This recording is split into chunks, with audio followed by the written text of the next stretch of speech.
Assalamualaikum warahmatullahi wabarakatuh.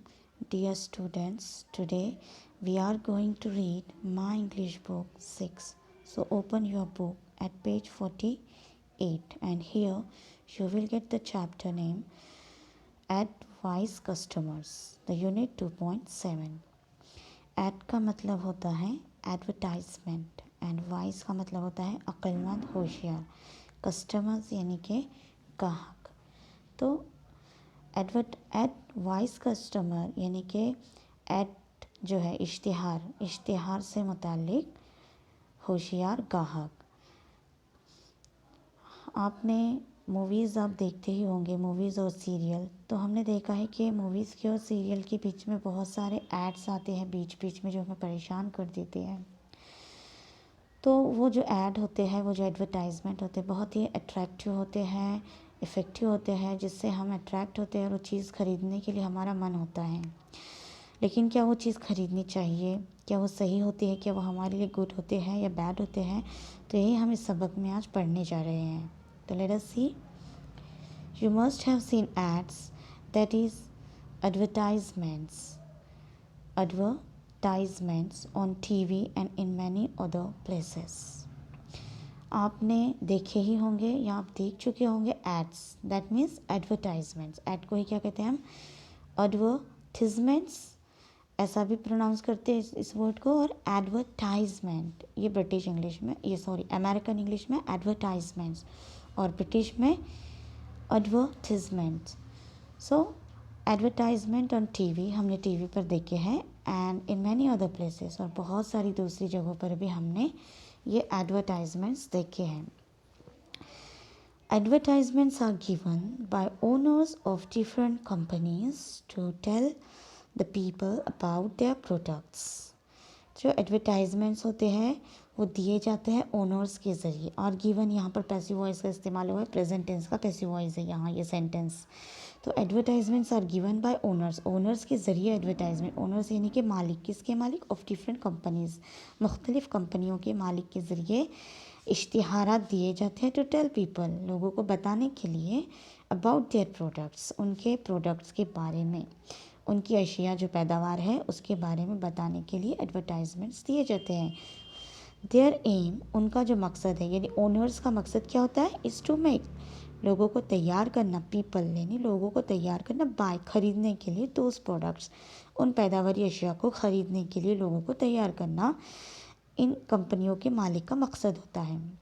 Advertisements are designed in such a way that people are impressed when they see them. और जो advertisements होते हैं, जो इश्तिहारात होते हैं, इस तरह से डिज़ाइन किए जाते हैं, बनाए जाते हैं, इन सच अ वे, इस तरह से दैट कि पीपल आर इम्प्रेस्ड, लोगों को इम्प्रेस किया जा सके, मुतासिर किया जा सके, व्हेन दे सी देम, जब वो उन्हें देखें या देखते हैं। They feel like buying the product, और वो इस तरह महसूस करते हैं कि उस प्रोडक्ट को उन्हें ख़रीदना चाहिए। That is what the owners want, और यही तो ओनर चाहते हैं। But is the advice in the ads always good for you? लेकिन क्या जो एडवाइस होती है, एडवाइस यानी कि सलाह, मशवरा जो होता है, दिया गया होता है एड्स के अंदर, इश्तिहार में, क्या वो हमेशा आपकी नॉलेज यानी हमेशा आपके लिए अच्छा होता है? फॉर यानी के लिए, आपके लिए। You must think about it carefully, आपको इसके बारे में बहुत केयरफुली, ध्यान से, बहुत आपको सोचना ही चाहिए। You must act like a wise customer, और आपको बहुत ही होशियारी से एक अक्लमंद कस्टमर की तरह आपको काम करना होगा या आपको अमल करना होगा इस पर। एंड डिसाइड, और आपको ये फैसला करना होगा, what to buy, how much to buy and what not to buy. आपको व्हाट टू बाय यानी क्या ख़रीदना है, हाउ मच टू बाय कितना ख़रीदना है, व्हाट नॉट टू बाय और क्या नहीं ख़रीदना है। व्हाट द एड सेज, ये बोल्ड वर्ड्स में लिखा हुआ है। अब देखो नीचे कलरफुल पिक्चर्स बताए गए हैं जिसमें ऐड बताई गई है। वन बाय वन मैं यहाँ पर रीड करूँगी। Feeling happy, crispy crunchy, feeling sad, crispy crunchy, feeling tired, crispy crunchy, lost the match, crispy crunchy, won the cup, crispy crunchy, day and night, crispy crunchy, now and then, crispy crunchy, for you and me, crispy crunchy, every time, crispy crunchy, only for ₹5, get one pack free on 5. ठीक है। अब यहाँ क्या है, feeling happy, यानी कि अगर आप यहाँ पर इस पिक्चर में एक लड़की जो बहुत खुश नज़र आ रही है और एक कार्टून क्रिस्पी क्रंची लेकर उसके पास आया है और वो उसे कहता है कि आप खुश हो, खुशी महसूस करते हो, लीजिए क्रिस्पी क्रंची खाइए। फिर ये लड़का जो उदास बैठा है, फीलिंग सैड, दुख, कि आप दुखी हो, गमगीन हो, लीजिए क्रिस्पी क्रंची मौजूद है। इस तरह से इसका मतलब है। फीलिंग टायर्ड, थके हुए हो, उस वक्त भी क्रिस्पी क्रंची खाइए। लॉस्ट द मैच, मैच हार चुके हो, उस वक्त भी क्रिस्पी क्रंची खाइए। वन द कप, आपने कप जीता है, उस वक्त भी क्रिस्पी क्रंची खाइए।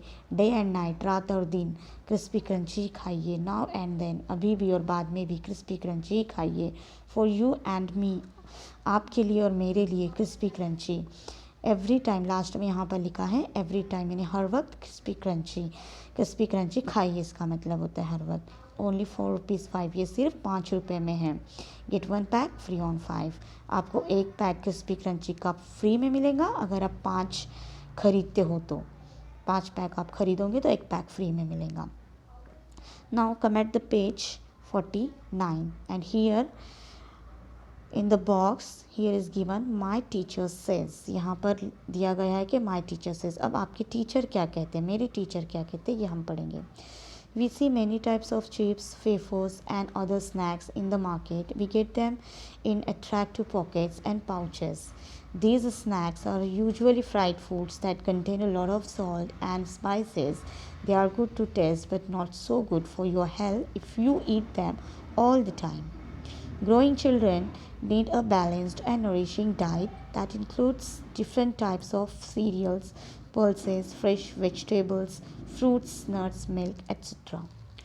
तो क्या दिया गया है यहाँ पर कि we see many types of chips, हम बहुत सारे किस्म के हम chips, wafers and other snacks और दूसरे नाश्ते हमको मार्केट में मिलते हैं, हम देखते हैं मार्केट में, ठीक है। We get them in attractive pockets और पाउचेस, हमें वो बहुत ही अट्रैक्टिव यानी कि जाज़िब नज़र जो रहते हैं अट्रैक्टिव पॉकेट्स में, पैकेट्स में और पाउचेस, थैलियों में वो हमें मिलते हैं। This snacks are usually fried foods, ये जो स्नैक्स होते हैं, जो नाश्ते होते हैं हल्के फुल्के जो होते हैं, ये यूजुअली यानी अक्सर फ्राइड फूड्स यानी कि तले हुए खाने होते हैं। एंड दैट कंटेन, जो कि शामिल करते हैं lot of salt and spices, जिसमें क्या शामिल होता है, बहुत सारा सॉल्ट यानी नमक और स्पाइसेस यानी मसाले होते हैं। They are good to taste, वो टेस्ट में बहुत अच्छे हैं, but not so good for your health if you eat them all the time, लेकिन बहुत अच्छे नहीं होते आपकी हेल्थ के लिए अगर आप उन्हें हर वक्त खाते हो। नेक्स्ट पैराग्राफ है, growing children need a balanced and nourishing diet. अब ग्रोइंग यानी कि बढ़ते हुए बच्चों के लिए, जैसे आप जैसे बच्चों के लिए ना, 6ठी क्लास के 7वीं क्लास के आप बढ़ते हुए बच्चे हो ना, तो आपके लिए क्या ज़रूरी है, a balanced and nourishing diet. Balanced नहीं, मुतवाज़न, नरिशिंग यानी ग़िज़ाइयत से भरपूर ग़िज़ा की आपको ज़रूरत है। दैट इंक्लूड्स, जिसमें क्या शामिल होता है, जो मुतवाज़न ग़िज़ा है वो कैसी होनी चाहिए, उसमें क्या शामिल होता है, डिफरेंट टाइप्स ऑफ सीरियल्स मतलब हमारे जो अनाज है, गेहूँ, चावल, बाजरा, ज्वार, इनको हम सीरियल्स कहते हैं। तो ये सीरियल्स से हमें क्या मिलता है, बैलेंस्ड और नरिशिंग डाइट मिलता है। पल्सेस, दालों से, मुख्तलिफ़ तरह की दालों से भी हमें नरिशिंग और बैलेंस्ड डाइट मिलता है। फ्रेश वेजिटेबल्स, जो फ्रेश वेजिटेबल्स हैं, सब्जियां हैं, ताज़ी सब्जियों से भी हमें बैलेंस्ड और नरिशिंग डाइट मिलता है। उसके बाद फ्रूट्स से, नट्स यानी कि ड्राई फ्रूट जो है, अखरोट वगैरह से भी हमें नरिशिंग और बैलेंस्ड डाइट मिलता है। और मिल्क से भी, मतलब ये सब चीज़ें खाने से हमको क्या मिलेगा, बैलेंस्ड और नरिशिंग डाइट हमको मुहैया होगा इन चीज़ों से। तो इन चीज़ों में ये सब वेजिटेबल्स में, फ्रूट्स में नरिशिंग और बैलेंस डाइट हमें मिलेगा। तो ग्रोइंग चिल्ड्रन यानी बढ़ते हुए बच्चों के लिए ये सब चीज़ों का खाना ज़रूरी है। तो आप भी याद रखोगे, चिप्स, वेफर्स और जो दीगर स्नैक्स हैं उसको ज़्यादा से जितना हो सके उतना आप अवॉइड करोगे, और जितना हो सके उतना fresh vegetables, fruits, milk, nuts, egg, cereals, pulses, fishes वगैरह को अपने रोज़मर्रा की ग़िज़ा में शामिल करोगे, ठीक है। तो आज का